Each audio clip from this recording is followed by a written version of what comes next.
امروز قرار 5 صحنه واقعی و وحشتناکی رو که با دوربین ثبت شدن با هم ببینیم.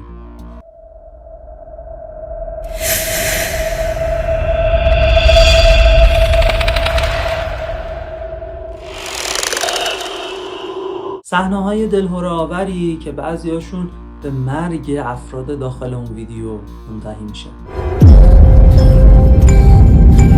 پس اگر بیماری‌های قلبی یا مشکلات روحی و روانی دارید، پیشنهاد میکنم ادامه این ویدیو رو تماشا نکنید. تخمین زده میشه که هر سال در کشور آمریکا 600,000 آسیب ناشی از اسکی رخ میده که به طور متوسط 54 مورد از اونها به مرگ ختم میشه. از شایع‌ترین علتهای مرگ یا جراحت هنگام اسکی برخورد با درخت یا سقوط از پرتگاه گزارش میشه. 54% از این مرگ و میرها در پیست‌های مخصوص افراد مبتدی رخ میده و 31% از این مرگ و میرها هم در پیست‌های مخصوص افراد حرفه‌ای اتفاق میفته. نکته جالب اینجاست که با وجود اینکه استفاده از کلاه‌های ایمنی بیشتر شده و داخل این مورد سختگیری‌های بیشتری میشه، اما کلاه‌های ایمنی هم نتونستن جلوی مرگ جراحت افراد رو بگیرن. به این دلیل که این کلاه‌ها برای سرعتی حدود 12 مایل طراحی شدن، اما فردی که به درخت یا صخره یا حتی افراد دیگه برخورد میکنه معمولا سرعتی بین 20 تا 40 مایل داره. 3 ویدیویی که الان میخوایم ببینیم اتفاقات وحشتناکی هن که ممکنه برای هر فرد اسکیبازی رخ بده.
خوشبختانه تمام اسکیبازانی که داخل این ویدیوها دیدین جون سالم به در بردن و فقط با شکستگی چند تا استخون به خونه هاشون برگشتن، در حالی که میتونست اتفاقات بسیار بدتر از این رخ بده. سارا جونز، فیلمبردار 27 ساله، در هنگام فیلمبرداری فیلم میدنایت رایدر جان خودش رو از دست داد. اون زمانی که عوامل فیلم تلاش میکردن تخت بیمارستان رو از روی ریل قطار بردارن، با قطار برخورد میکنه و جون خودش رو از دست میده. از این اتفاق 2 ویدیو وجود داره، یکی از داخل قطار و دیگری از بیرون قطار که عوامل فیلمبرداری اون رو ضبط کردن. لحظات پر از اضطرابی که عوامل فیلمبرداری تلاش میکردن تا تخت بیمارستانی رو از روی ریل قطار کنار بکشن. این لحظات واقعا دلهره‌آور و تکون دهنده، به خصوص وقتی اینکه بدونین تنها چند ثانیه بعد از قطع ناگهانی این ویدیوها سارا جان خودش رو از دست میده. همونطور که داخل این ویدیو میبینید عوامل فیلمبرداری نتونستن به موقع تخت بیمارستان رو از روی ریل قطار کنار بکشن و همین موضوع باعث شد که قطار به تخت بیمارستان برخورد بکنه. اما بعد از این برخورد تخت بیمارستانی هم به سارا برخورد میکنه و باعث میشه که اون به سمت قطار پرتاب بشه و چند ثانیه بعد جون خودش رو از دست بده. فیلمسازان قصد داشتن صحنه رویایی رو خلق کنن، فیلمی که داخلش یک نفر نقش گرگ آلمن رو بازی می‌کرد و روی تخت بیمارستانی قرار داشت که اون هم روی ریل قطار گذاشته شده بود. تلاش‌های زیادی برای حذف این سکانس از فیلم انجام شده بود، اما در نهایت کارگردان اون فیلم رندال میلر فیلمبرداری این سکانس مرگبار رو انجام داد. اون بعدها محاکمه شد و به قتل غیرعمد اعتراف کرد و به زندان محکوم شد. فعالیتی به نام زوربینگ وجود داره که افراد داخل یه توپ بزرگ بادی قرار میگیرن و بعد از اون از یه شیب اسکی به پایین میغلطن. فعالیتی که افراد فکر میکنن قرار حسابی سرگرم بشن. اما تصور کنین داخل این توپ گیر افتادین و دارین به پایین میغلطین و ناگهان از مسیر تعیین شده خارج میشین و در ادامه از دامنه یک کوه پایین میرین بدون اینکه هیچ کنترلی روی این توپ بزرگ بادی داشته باشین. دقیقاً همین اتفاق برای 2 مرد در روسیه و در سال 2013 رخ داد. ویدیویی که داریم میبینیم با تلفن همراه یکی از دوستان اون 2 مرد گرفته شده.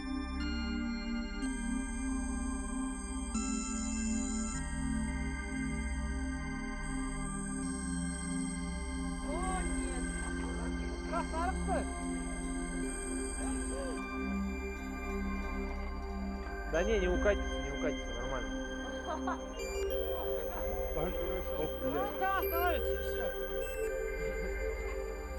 Об камень, давай об камень. Пиздец.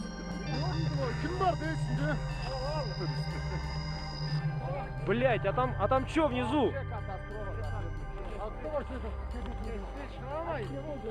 Ебать. А кто это, чем вообще? Я не знаю, واقعا وحشتناکه که میتونیم ببینیم که این 2 مرد داخل این شرایط چقدر بی‌دفاع و درمانده هستن. در بخشی از این ویدیو میبینیم که یک فرد موفق میشه خودش رو جلوی اون توپ قرار بده و برای لحظاتی حرکت این توپ رو متوقف کنه. اما متاسفانه این توقف خیلی دوام نمیاره. توپ تقریباً 1 مایل در سراشیبی کوه پایین رفت و هرچی سرعتش بیشتر میشد با شدت بیشتری به سنگ‌هایی که جلوش قرار داشتن برخورد میکرد. وقتی سرانجام این 2 مرد رو پیدا کردن سریعاً اونها رو به بیمارستان منتقل کردن. یکی از این افراد دنیس بوراکوف و 27 ساله بود که دچار آسیب نخاعی شد و در نهایت تو راه بیمارستان جون خودش رو از دست داد. دوست دیگرش ولادیمیر شچرپاکوف بود که 33 ساله بود و دچار ضربه مغزی و جراحت‌های عمیق روی صورتش شده بود. 2 مرد برای دویدن و ورزش کردن به جنگل‌های اطراف آلبرتا در کانادا رفته بودند که ناگهان سر و کله یه مهمون ناخوانده پیدا میشه. یک خرس سیاه از وسط جنگل بیرون میاد و شروع به تعقیب این 2 مرد. اما این 2 مرد خیلی هوشمندانه و سریع تصمیم میگیرن کنار همدیگه قرار بگیرن. داخل ویدیو هم چند بار صدای صحبت این 2 مرد هستش که با همدیگه در حال صحبتن تا کنار همدیگه قرار بگیرن و خودشون رو بزرگتر نشون بدن تا خرس به اونها حمله نکنه. اما عده زیادی تصور میکنن که اون خرس فقط برای بازی کردن به اون 2 مرد نزدیک شده بود و قصد حمله آسیب زدن به اونها رو نداشته. نکته مهم اینه که خرس سیاه یکی از خطرناکترین انواع خرس محسوب میشه و احتمالاً این خرس داشته بررسی میکرده که آیا میتونه این 2 نفر رو شکست بده و توان آسیب زدن بهشون رو داره یا نه. اگر روزی با یه خرس مواجه شدید هیچ وقت اون رو دست کم نگیرید و فکر نکنید که اون صرفاً برای بازی کردن نزدیک شما شده. البته واکنش مناسب هم نسبت به نوع خرس و اون شرایطی که شما داخلش قرار گرفتین میتونه متفاوت باشه.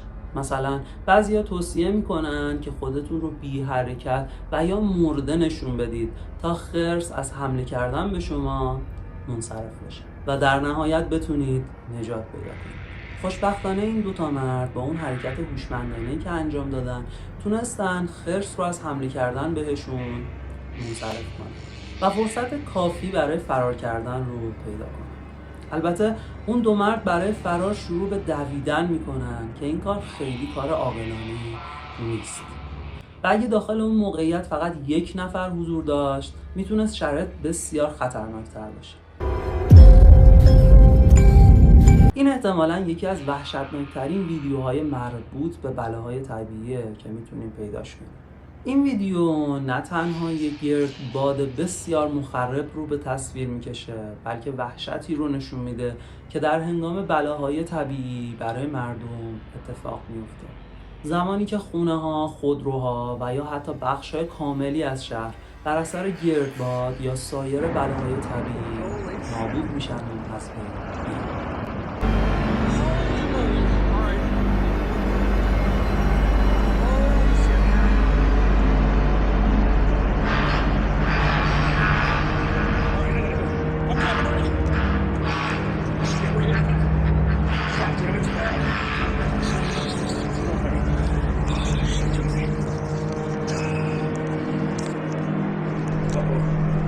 It's really good to shit with me.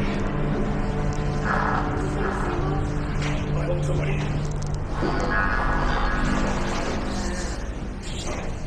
Oh my God!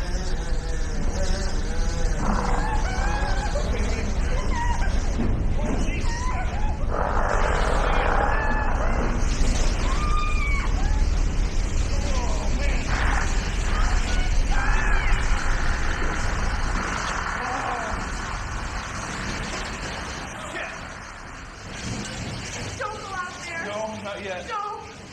Oh.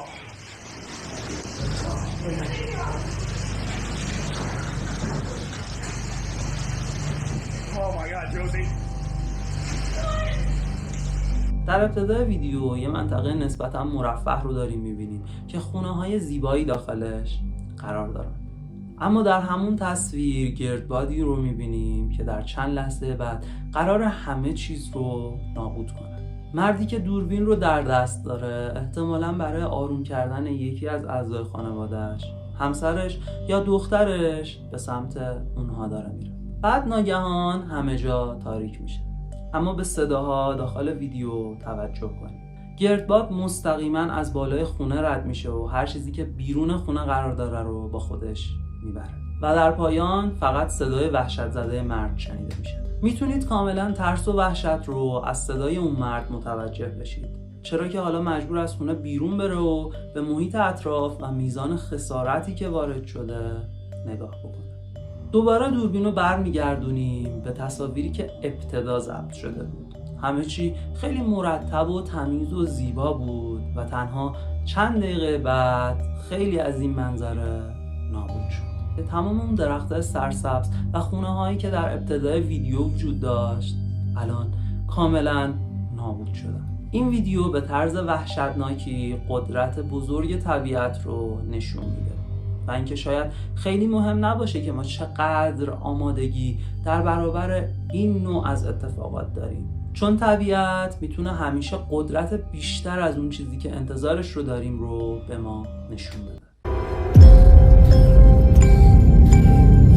در انتهای ویدیو هم لایک و کامنت و سابسکرایب فراموش نشه.